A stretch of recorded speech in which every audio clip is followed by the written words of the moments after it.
So fellas, now that we're coming fresh off UFC Abu Dhabi, these are the fights to make after UFC Abu Dhabi. I'm going to be matchmaking every winner from the prelim and every winner and loser from the main card as usual with the timestamps on screen. And we'll go in there with the first prelim winner. Martin Badai, the former CSGO player, beats the two-time ADCC champion in Marcus Whittaker. Bit of a boring fight, gets the decision win. I think Martin Badai versus Mick Parkin is a fight that kind of makes a bit of sense next. Martin Badai has actually won quite a lot of fights in the UFC. If you look at his UFC record, the guy's 7-1 in the UFC. He's got a pretty good record, especially for the heavyweight division, so I think he's going to get a bit of a step up in the rankings. But the problem with Martin Badai, he hasn't really beaten anyone good, and he's not really doing it in good fashion. I put him in there with Mick Parkin, who's coming off a loss to Marcin Tybura. Step down for Parkin, step up for Martin Badai. I think the only issue with this matchup is they might have trained together before, because I think Martin Badai used to train at Tom Aspinall's gym, but I think this makes sense. Martin Badai's getting a step up in the rankings, and we're giving him somebody in the top 15 finally, and if Martin Badai can beat Mick Parkin, that's where we start giving him the likes of, you know, Marcin Tybura, Sergey Spivak, guys in the top 7 in the division. So I think for Badai, give him a step up against Mick Parkin. I'd probably lean towards Parkin winning this fight because he is pretty good. He's just got zero athleticism as Parkin, so Parkin versus Badai. Step up for Badai in the top 15. Step down for Mick Parkin. That's the fight I'd do next. Then for Steve Wynn, goes out there and absolutely destroys Muhammad Yahya in one of the most dominant performances we've seen this year. I don't know how that first round wasn't a 10-7 with how many times he knocked him down. For Steve Wynn, I think him and Kyle Nelson could make a bit of sense next. Kyle Nelson he's coming off a loss to Steve Garcia after riding a winning streak, and I just think this would be quite a fun fight. Kyle Nelson goes out there and he's got quite a bit of a kill or be killed style, bit of a dangerous striker but quite chinny, and obviously we've just seen with Steve Wynn knocked down Muhammad Yahya about 8 different times in the fight, and again kind of has that scrappy style. Reminds me of Nate Diaz to Steve Wynn, so I'll put him against Kyle Nelson. I think this would be quite a fun fight for the feet. Steve Wynn, Kyle Nelson. I think they've got a fight night coming up in Canada later this year, if I'm not mistaken. I'm pretty sure they've got like a fight night in Canada. So if that's true, Steve Wynn versus Kyle Nelson in Canada for Kyle Nelson's comeback fight after he's lost to Steve Garcia. I think that makes sense. It'll be a fun scrap on the feet. Steve Wynn versus Kyle Nelson. Not too big of a step up either. That's the fight I'd make next. Then for Billy Elakena, beats Ibo Aslan in one of the worst fights I've seen in the past couple of weeks. Finally gets his first UFC win. He's 1-1 in the organization. I'd put him against Marcin Prachnio for the battle of the mid. Yeah, he beats Ibo Aslan in a fight that has 0 talking points. Nothing happened in the fight. He just got the decision win. And considering that Marcin Prachnio is a bit of a win-loss fighter and has just been submitted by Jimmy Crute, I think this is, yeah, a low-level light heavyweight fight. It's a step up for Billy Elakena. You know, Marcin Prachnio is a tougher test than Ibo Aslan, because to be fair to Prachnio, even though he might be shit, at least he actually tries going out there and throwing strikes and putting combinations together, which Ibo Aslan doesn't do. And it is a step up for Billy Elakena. You know, you've beaten Ibo Aslan. The next big thing is Marcin Prachnio for him. And if you can beat Prachnio, then we can start to see a bit of a role for Billy Elakena. But I think this is a fair step up in competition. It's a step down for Marcin Prachnio. You've lost to Jimmy Crute. You've been finished, I think, twice in a row now. Now let's give him Billy Elakena, the UFC newcomer. So Elakena versus Prachnio. I think this could be a decent fight on the feet. They both have a pretty kickboxing heavy approach. Not Elakena kind of winning there, saying that he's going to try and grapple with Aslan, but so far he's only really he struck in that he was striking in the fight with Ibo Aslan. Marcin Prachnio is a kickboxer. Could be a fun fight. Elakena, Prachnio, not really sure what to expect. 2 low-level light heavyweights is what it is. Tabitha Ricci gets through against Amanda Ribas, getting the finish. I'd put Tabitha Ricci against Jessica Andrade when Andrade loses to Lupita Godinez. Yeah, Andrade is going to be taking on Lupita Godinez. I think at UFC 319, she's likely going to lose that fight. And then after she loses that fight, I'd probably do Tabitha Ricci versus Andrade. Andrade, like I said, she's been losing the vast majority of her recent fights. Ricci's on a bit of a rise. I think for Ricci, if she can get... I know Andrade is probably going to be ranked outside the top 5 after she loses to Lupita Godinez, but I think if Ricci can beat Jessica Andrade, then we give her like a #1 contender fight at a title eliminator in the strawweight division. You know, Andrade is currently number 5. Once she loses to Rodriguez, she's going to be quite low down the rankings. And yeah, Ricci, Andrade, women MMA, get the fight done. And then for Davy Grant, one of my favorite unranked fighters in the UFC right now, unranked in the bantamweight division, like I said, one of my favorites, just comes to scrap every single time. I think Davy Grant needs a fair step up in competition. I want to see Davy Grant against Kyler Phillips. This is the fight that I want to see next for Davy Grant. You know, I think this is actually be quite a really fun fight as well. Davy Grant he's won 4 of his last 5 fights. two of them by finish, two of them against younger guys, and the loss to Daniel Marcos is one of the biggest robberies we've had I think it was in 2022 when he got robbed. That was a massive robbery against Daniel Marcos, or 2023. So I think for David Grant, give him somebody in the top 15, and I feel like Kyler Phillips being number 14 on a 2-fight losing streak, lost to Vinicius Oliveira, a newcomer, lost to Rob Font. He's going to have to get a step outside the rankings, and I feel like it's time we give David Grant someone in the top 15. How many more guys does David Grant have to beat? He should be on a 5-fight winning streak right now. For 39 years old, he's definitely one of the best like unks in the UFC, and I think he's got a good chance of beating Kyler Phillips. We've just seen Kyler Phillips lose twice in a row. David Grant, really good anti-grappler, good output on the feet, hits pretty hard as well for a 39-year-old, and Kyler Phillips usually has quite a high output style, so I think this would be quite a banger. Kyler Phillips, David Grant, get him some sort of card later on this year, maybe get it on the Aspinall card in Abu Dhabi, because David Grant obviously just fought in Abu Dhabi, and yeah, an English headliner, you want to get some Brits on that card to stack up the UK time. David Grant, Kyler Phillips, I think that'd be a fun fight, and if David Grant can win, 39-year-old David Grant, who fights once a year, has managed to creep in the top 15 of the bantamweight division, or it could also be a bounce-back fight for Kyler Phillips, and again, similar time frame. Phillips just fought at UFC 318 last week, David Grant's just fought this week, so they can kind of match up at a similar time frame. Grant, Phillips, get that done. Then for Muslim Salikov, there's only one fight that makes sense for Muslim Salikov next, and it is Stephen Wonderboy Thompson. This is one of the best and most exciting fights you can make, honestly, in the welterweight division. Obviously, Muslim Salikov on a 3-fight win streak now with 2 KOs. Just called out on the Octagon interview against Stephen Wonderboy Thompson. And let's see the fight. Everybody's been calling for this fight to get a spinning wheel kick KO last year against Song Kenan. And then to go out there and knock out Carlos Leal as well, back to back. And then Stephen Wonderboy Thompson, obviously, historically, one of the best karate fighters. Should have beat Bonfim in his most recent fight. And again, it's just a fight that I feel like people want to see because of their styles. 41 years old versus 42 years old. A karate practitioner in Stephen Thompson versus a kung fu practitioner in Muslim Salikov. Both guys in their early 40s. This is a fight that kind of has to happen. I'm really interested to see the striking style because they could both give each other problems. Salikov's got the momentum. You know, he's got 2 KOs in a row. He could easily go out there and find the finish over Stephen Wonderboy Thompson, who's obviously creeping up and, you know, kind of getting washed with his performances. But Stephen Wonderboy Thompson could arguably beat Gabriel Bonfim, and he's obviously at a much higher level than Muslim Salikov right now. So Salikov versus Thompson, it is the only fight that makes sense. The striking exchanges between the two of them, and the winner maybe gets someone else in the top 15. If Salikov can beat Thompson, then we're going to be talking about Salikov getting someone in the top 15. So Salikov, Thompson, kind of like a dream fight I've had for the welterweight division for a long time. I know I matched up Salikov against Kevin Holland last week, but he's called out Stephen Thompson, and you know what? Considering that Stephen Thompson's been losing his most recent fights, I have no reason why not. Salikov, Thompson, get the fight done. And then for Nikita Krylov, got knocked out against Bogdan Guskov. He's going to have to get a shot outside the top 15. So I feel like for Nikita Krylov, Dustin Jacoby is the fight that I'll put him in there with next year. He's been slept in his last two, his Nikita Krylov. Knocked out by Reyes in the first round and then knocked out by Bogdan Guskov. Dustin Jacoby, he's on a 2-fight winning streak, both by KO. I think he's on a 3-fight winning streak, but 2 of them by KO against Vito Petrino and Bruno Lopez. So Dustin Jacoby, considering he's on a winning streak by KO, get him in the top 15. Nikita Krylov's been slept in his last two, get him outside the top 15. Jacoby, Krylov, I'd get this one done next. Honestly, because of how momentum's been looking, I'd probably favour Jacoby to win this fight. He's a pretty good kickboxer. I know that fight with Vito Petrino was quite boring until he found the shot, but yeah, I think this makes sense. Nikita Krylov, step down in competition, step up for Jacoby, get him in the top 15 against Krylov. I think that fight makes ultimate sense. And then for Bogdan Guskov, let's see him against Jan Blachowicz. I think this is the fight that makes sense for Bogdan Guskov. He's 4-0 in the UFC with 4... Well, he's 4-1 in the UFC, but he's on a 4-fight winning streak with 4 KOs. Jan Blachowicz has been losing the vast majority of his recent fights. It makes sense, Jan Blachowicz being at number 5, and Bogdan Guskov is going to be number 10 by Tuesday, so I want to see this fight. Bogdan Guskov, I've said this before, I've been quite critical of him.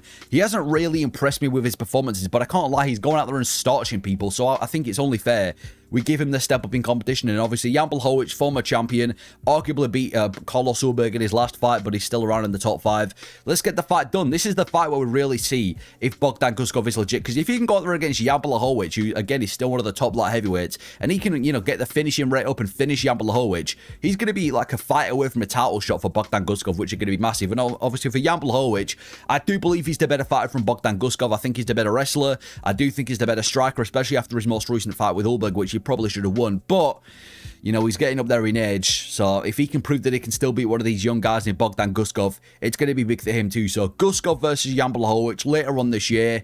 Big fight for Bogdan Guskov, gets him in the top 5, which I think he deserves now because he's an absolute raw. But also a step down for Jan Blachowicz against another young, hungry, up-and-coming guy. Guskov, Blachowicz, get that done. Then for Jose Ochoa, lost to Azor Mabayev. I'd get him in there with Odi Osborne. I think this would be a banger of a fight for the flyweight division. Jose Ochoa, even in he's showcased in that fight, he's one of the most dangerous flyweights on the roster. I think he's got like a 100% finishing rate is all his wins. Slept Durden, put Amabayev in danger on the feet a few times. And Odi Osborne, similar guy. A bit of a win-loss, unpredictable fighter. But he definitely has KO power, coming off a really good KO in his most recent fight. So I think for a guaranteed banger in the flyweight division, Odi Osborne versus Jose Ochoa. Two guys that are going to keep the fight standing. Two guys that hit pretty hard. Two guys that want to throw down. Ochoa versus Odi Osborne for a bit of a step down for Jose Ochoa, I think makes sense. So I'd do this fight next later on this year. Ochoa, Osborne, guaranteed performance bonus, guaranteed finish for the flyweight division, which isn't really something we see too often.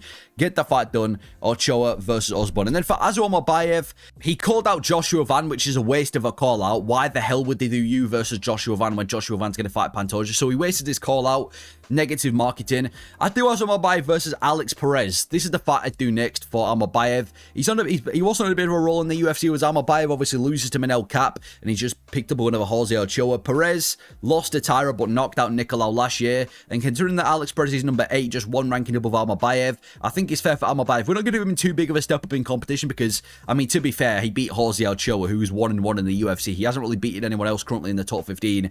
That's Amabayev, and he did lose to Manel Cap in his last fight. Whereas Alex Perez, he's inactive as fuck. He had a decent start to 2024, but since then he hasn't fought. Just pulled out again in his most recent fight against Steve Erceg. So for Perez, let's get him back in there against Azor Mabayev, and it could be a tricky fight for Mabayev because, like I said, he's only got 1 win currently. In fact, he's got 0 wins currently in the top 15 in the flyweight division. So if you put him in there with Perez, Perez could find a way to get the job done like he did against Nicolau last year, and stylistically, with the BJJ and the striking, could be a tough test. But for Mabayev, if he can go out there and get a good win for Alex Perez, it's another win in the top 15. It's going to be probably top 5 next for Azor Mabayev. So I'd get him in there with Perez, Mabayev later on this year, maybe on the Abu Dhabi card. And then for Marc-Andre Barriault, I kind of feel bad with this fight, but I'm going to chuck him in there with Bruno Ferreira.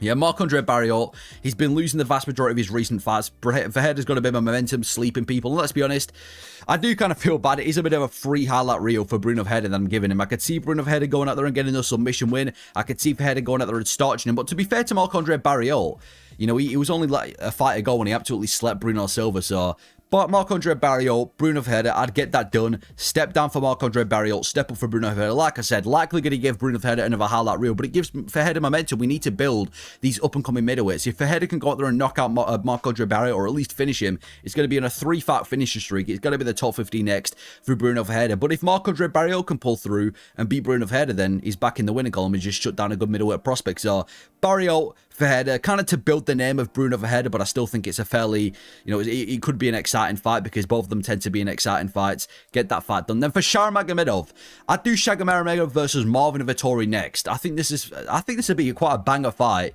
for the middleweight division. Magomedov obviously lost to MVP in his last fight, but he's picked up a fight of the year over Marc-Andre Barriault. Vettori's been losing most of his recent fights. You look at the middleweight division, Vettori's at number 11. He's been losing consistently. He needs to fight outside the rankings. And considering that we've just seen Shagamagomedov have a fight of the year contender against Marc-Andre, maybe not a fight of the year contender, but a fight of the night at least against Marc-Andre Barriault, and Vettori just had a fight of the night at UFC 318 against Brendan Allen, coming off a loss. I think it makes ultimate sense, and like I said, I think this would be a good fight. Shagamagomedov, obviously known for having that kickboxing heavy approach, blasting people with kicks in. Magomedov hasn't had a single boring fight in the UFC so far, and Vettori, not the most dangerous guy, but obviously has one of the best chins in the UFC, durable as fuck, high output striker, can be hit but also very hittable himself. So Magomedov versus Vettori, get this fight done, gets Magomedov in the top 15, and I probably would favour him to beat Martin Vettori at this moment in time. Vettori's kind of washed these days, he's looking worse with every performance. Magomedov's got momentum. I could see Magomedov piecing up Marvin Vettori across 15 minutes, gets him in the top 15, but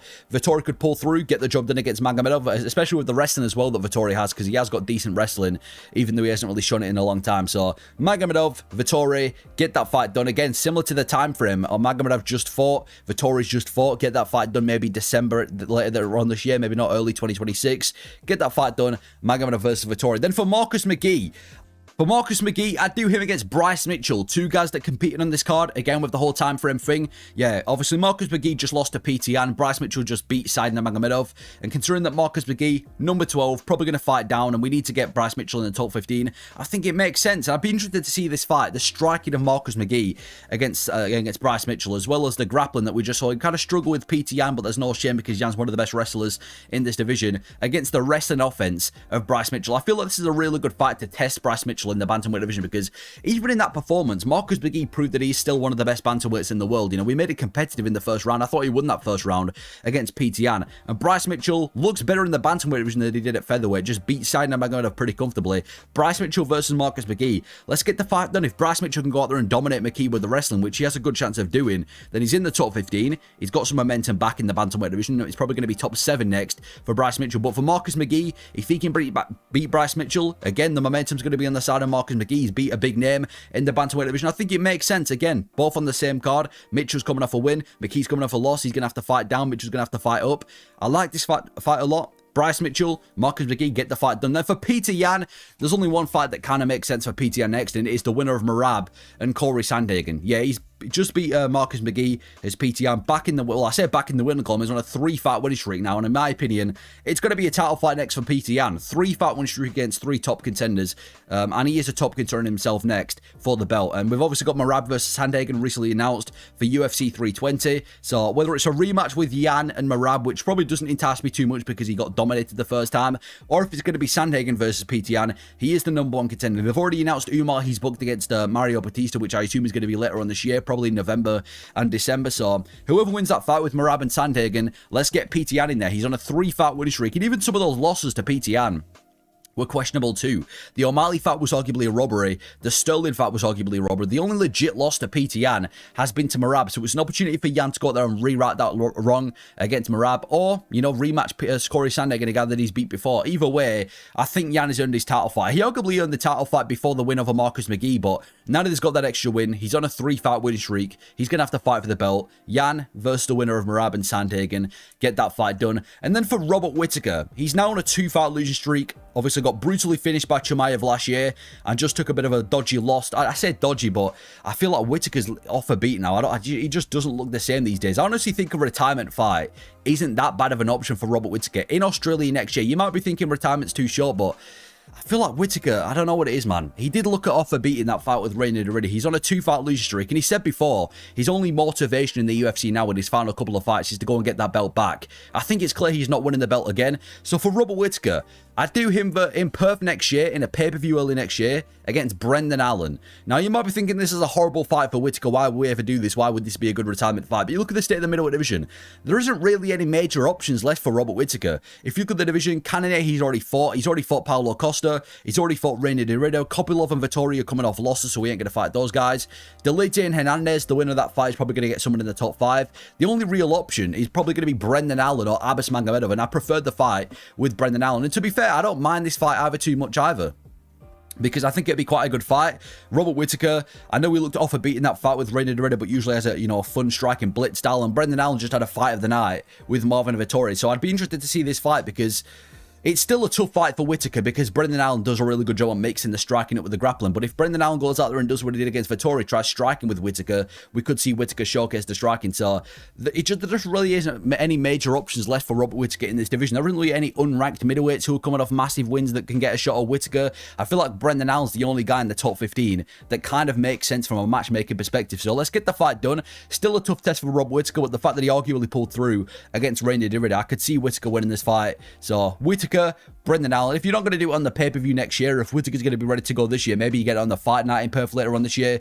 Whittaker, Allen, get that done. And for Reiner De Ridder, I'd do him versus Sean Strickland next. Whoever's got DDP versus Chimaev at UFC 319, I assume the winner of that fight is going to take on the winner of Imavov and Barallo, which should be the #1 contender fight. And then you look at the top 5 of the middleweight division, I think Strickland makes a lot of sense for Reiner De Ridder next. You know, it's his final fight before the belt. The awkward, weird style of Reiner De Ridder against the kind of awkward striking style of Sean Strickland. And if he wins, he fights for the belt. If Reiner De Ridder beats Sean Strickland, then he gets to fight for the belt. Obviously, he got to fight for the belt next because we've got DDP Chimaev, and I think the winner of Imavov and Barallo are going to be fighting the winner of that fight. So unless Reiner De Ridder wants to wait out for an entire year, the only other guy in the top 5 that really makes sense is Strickland. He's beat Whittaker now. Everybody else is in title contention. Adesanya's number 5 coming off 2 losses now. So, De Ridder versus Strickland. Get the fight done. It'd be awkward. It'd be a weird ass fight with that because you've got the kind of low output walk forward style of Strickland against a weird kind of goofy style of Reiner De Ridder. So I feel like from a matchup perspective, it'd be quite an awkward fight. But maybe for like a co-main event of a pay-per-view, Reiner De Ridder versus Strickland. If De Ridder can win, give him a title fight. But I think there's only one hurdle next for Reiner De Ridder before he gets that belt. And I think Sean Strickland coming off a loss to the belt makes a ton of sense. So those are the fights I make after UFC Abu Dhabi. Let me know if you agree or disagree with some of the fights I made. But yeah, thank you for watching.